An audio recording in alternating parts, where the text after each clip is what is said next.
सांगठनिक वाद व्यवहार, सांगठनिक वाद व्यवहार ये इसका 23वां हिस्सा है।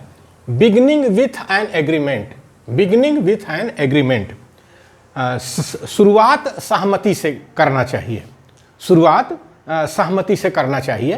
पहला पॉइंट है, in talking with people do not begin by discussing the things on which you differ, on which you differ. In talking with people do not begin by discussing the things on which you differ. इसका मतलब है लोगों से बातचीत करते समय उन बातों से चर्चा की शुरुआत मत कीजिए।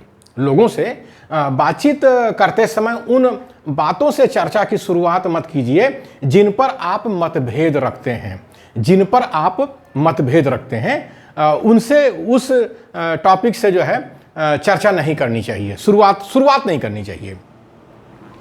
सेकंड पॉइंट है, begin by emphasizing and keep on emphasizing the things on which you agree। इसका मतलब है चर्चा उन बातों से जोर देते हुए शुरू करिए, चर्चा उन बातों से जोर देते हुए शुरू करिए और जोर देते रहिए जिन बातों पर आप सहमत हैं, और जोर देते रहिए जिन बातों पर आप सहमत हैं। जैसे आज मूल्यवासी बहुजन के संगठन की बात होती है तो उसमें देखिए आज लोकतंत्र पर खतरा है, संविधान को पर खतरा है। तो लोगों से चर्चा, जब मूल्यवासी बहुजन की जो जातियां हैं, SC ST OBC माइनॉरिटी की जातियां हैं, जो 7000 जातियां हैं, उनका संगठन बनाते समय जो चर्चा करना चाहिए, जिन पर सहमति है उस पर चर्चा करनी चाहिए। इस बात पर लगभग सभी लोग सहमत हैं कि हाँ, लोकतंत्र को बचना चाहिए, लोकतंत्र को बचना चाहिए और इस भारतीय संविधान को बचना चाहिए, क्योंकि इसी से हमको अधिकार मिले हुए हैं। अगर ये नहीं रहेगा तो हमको अधिकार नहीं मिलेगा। तो संगठन बनाते समय अगर ये जो सहमति के बिंदु हैं इस पर अगर चर्चा की जाए, सबसे पहले शुरुआत यहाँ से करिए, तो हो सकता है कि आगे चल कर के बात आपकी आगे बढ़ जाए, संगठन की बात आगे बढ़ जाए। हम लोग करते क्या है, गलती क्या करते हैं कि जो मतभेद है जिन पर, उन बिंदुओं पर चर्चा पहले करते हैं। ये जो है गलत तरीका है। तीसरा पॉइंट है keep emphasizing if possible that you are both striving for the same end, and your only difference is of method and not of purpose। इसका मतलब यह है तीसरा कि जहां तक संभव हो सके इस बात पर जोर देते रहिए कि आप दोनों उसी उद्देश्य की प्राप्ति के लिए कड़ा संघर्ष कर रहे हैं, आप दोनों उसी उद्देश्य की प्राप्ति के लिए कड़ा संघर्ष कर रहे हैं। बस अंतर केवल तरीके का है, अंतर केवल तरीके का है, न कि उद्देश्य का। अंतर केवल तरीके का है, न कि उद्देश्य का।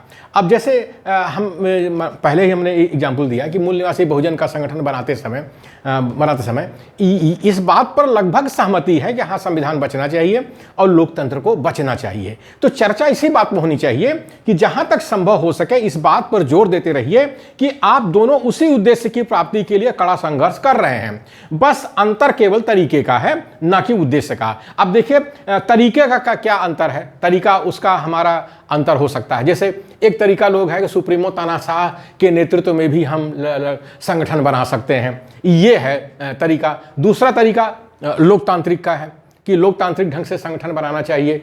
तो लोकतांत्रिक ढंग से क्या है कि इसमें ज़्यादा लोग जुड़ेंगे, ज़्यादा लोग पार्टिसिपेट करेंगे, ज़्यादा कोऑपरेट करेंगे, राष्ट्रीय स्तर का अंतर्राष्ट्रीय स्तर का संगठन बन सकता है। तो इस तरीके का है। तो लेकिन उद्देश्य तो सबका वही है कि संविधान बचना चाहिए, भारतीय संविधान बचना चाहिए और लोकतंत्र बचना चाहिए। अब तरीका रह गया, एक तरीका सुप्रीमो तानाशाह का है कि सुप्रीमो तानाशाही से भी संगठन बना सकते हैं। दूसरा है कि इससे नहीं बन सकता है, लोकतांत्रिक तरीके से बन सकता है। इस पर यह मतभेद है, तो इस पर बाद में चर्चा करिए। लेकिन पहले जो उद्देश्य है कि संविधान बचना चाहिए और लोकतंत्र बचना चाहिए, इस पर चर्चा पहले करिए।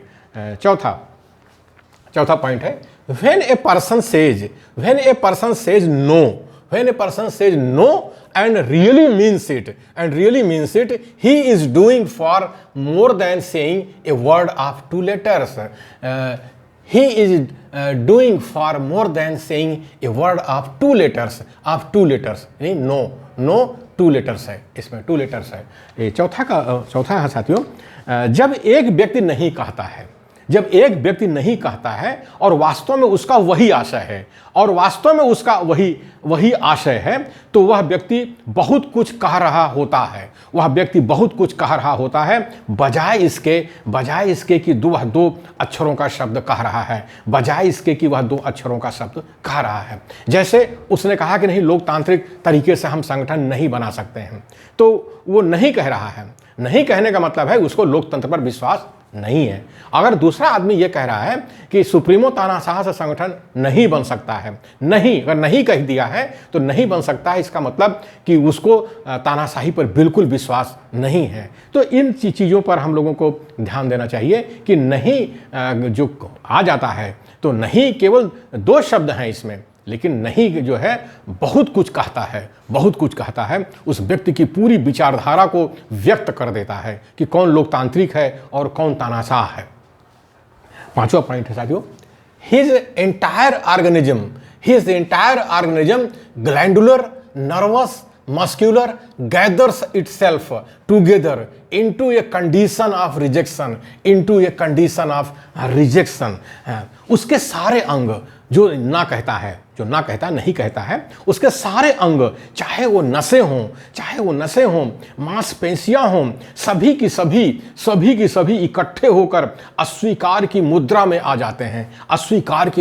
जाते हैं। जब व्यक्ति नहीं कहता है, नहीं, उसके सारे अंग, चाहे वो नसें हों, मांसपेशियां हों, सभी की सभी इकट्ठे होकर अस्वीकार की मुद्रा में आ जाते हैं।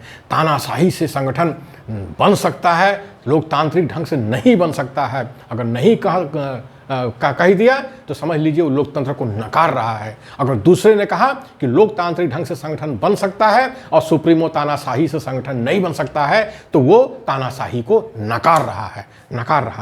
6वां पॉइंट है, A no response is a most difficult handicap to overcome. A no response is a most difficult handicap to overcome. Professor Overstreet कह रहे हैं। इसका मतलब है एक नहीं का जवाब बहुत कठिन अयोग्यता है। एक नहीं का जवाब बहुत कठिन अयोग्यता है, जिसे दूर करना होता है, और ये बहुत कठिन है, बहुत कठिन काम है। अगर किसी ने लोकतंत्र को नकार दिया तो नकार दिया, किसी ने तानाशाही को नकार दिया तो नकार दिया, उसको उसके नकार को हाँ में परिवर्तित करना ये बहुत कठिन काम है। इसीलिए चर्चा की शुरुआत हमेशा सहमति के बिंदु से करना चाहिए। Beginning with an agreement.